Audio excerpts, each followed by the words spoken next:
Hey guys, thanks so much for tuning in again today. I'm here to review the new Urban Decay Naked Skin Foundation. I've gotten a lot of requests from you guys about this, so thanks so much for bearing with me and being patient as I kind of gather my thoughts on this product.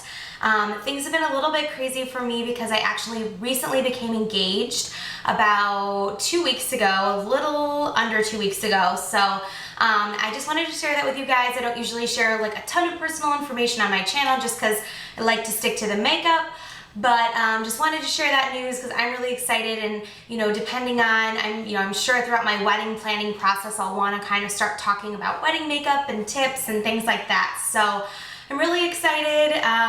If you're interested in hearing more information about it, let me know, but I don't want to overindulge you with info. I want to definitely stick to the review, but I'm really excited and wanted to share that with you guys. So hopping into the review, I'm going to start off with a little bit of information about the product from the back of the box, just so you can kind of understand what it's all about, and then I'll go into some of my thoughts and kind of comparisons of what it's similar to and things like that. So basically the thought behind like how this product was designed is that it's supposed to be designed to be very natural looking, really to keep your skin illuminated and bright, but looking very natural, not a cakey, heavy, full coverage foundation look by any means.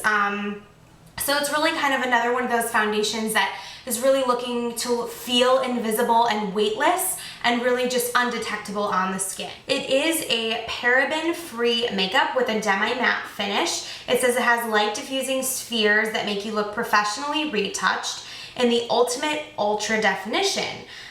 So another great thing about this product is that it has sort of anti-aging, anti-wrinkle benefits. It says it's infused with Matrixyl 3000, and then it also says protective and brightening lichiderm, antioxidant green tea, and vitamins. This makeup is loaded with skin nourishing ingredients.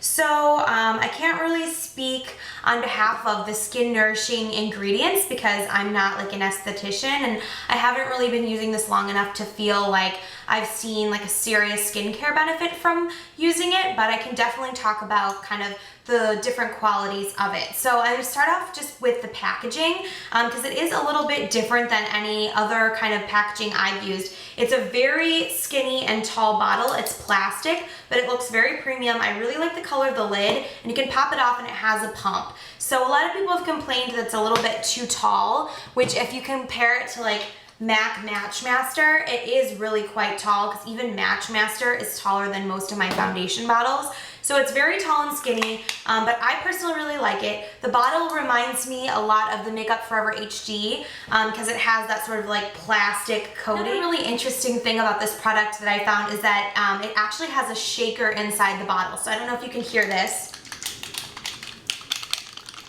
but there are actually balls inside of here that can be shaken up to, mix the product, which I really like because typically when you have like a ball product, it comes in like a little plastic bottle like this or like this.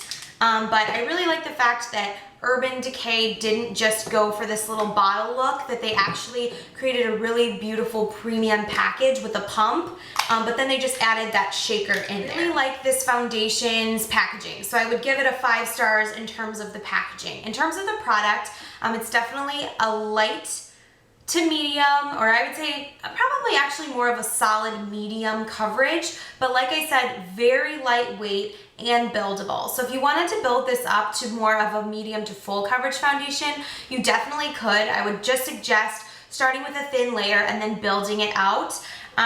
It is a lot. It's a very similar consistency to the Estee Lauder Invisible Fluid Makeup. It's a very super liquidy consistency. Also very similar to the MAC Face and Body, that very liquidy kind of water-based feel. I'm gonna go ahead and pump out a little bit of product for you guys so you can see the consistency of it. As you can see, it's very runny and very liquidy. You can see that it's running down my hand here. And like I said, this is color 3.5. A little bit goes a really long way with this product. You don't really need a ton. It is so lightweight, but does provide such good coverage.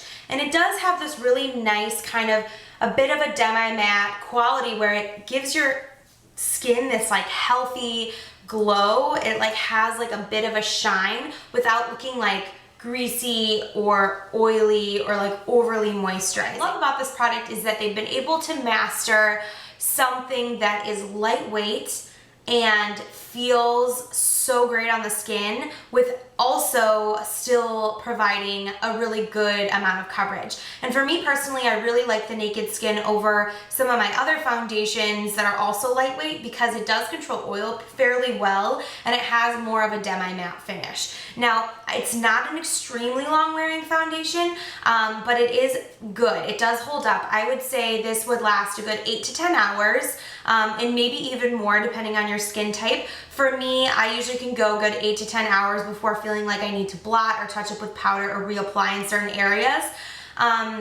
It does rub off a little bit if you touch your face a lot. I tend to touch my chin all the time, and I did find that it rubbed off a little bit there, and I got a little bit of oiliness on my forehead, but other than that, I really didn't have any issues, and I do have, you know, fairly oily skin, so for all of you oily skin ladies, this is definitely, I'd say, suited well for someone with normal to oily skin. If you have extremely oily skin, it's not going to control your oil incredibly. It's not going to be like a Revlon Color Stay or an Estee Lauder Double Wear or something like that that will really, really stay on your face for probably nearly 15 to 20 hours, but it does hold up fairly well. I wanted to also touch on the shade range. I don't know exactly how many shades is offered. If you're interested, I'm sure you can check out Sephora.com, but I wear this in the shade 3.5.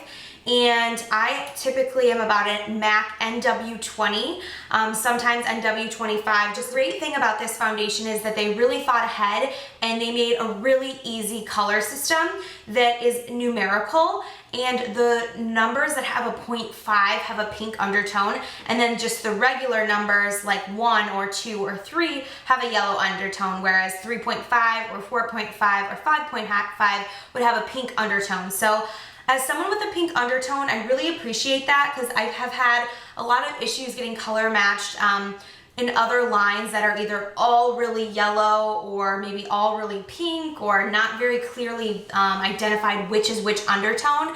I just found it really easy to get my color match because I pretty much just walked into the store, had a general idea of how light or how dark I was, knew what my undertone was, and then it was really just a matter of swatching 2 different products. I would highly recommend this foundation.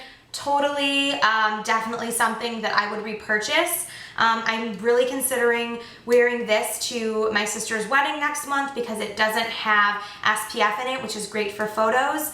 And I think that the finish of it is a little bit more demi-matte than the Makeup Forever HD, which is a little bit more of a natural dewy finish. But I really enjoy the demi-matte quality that it has and really think that Urban Decay hit it out of the park. So I hope you guys enjoyed this video. If you have any questions, please leave me a comment below and I will get back to you as soon as I can. Thanks so much for watching. Bye.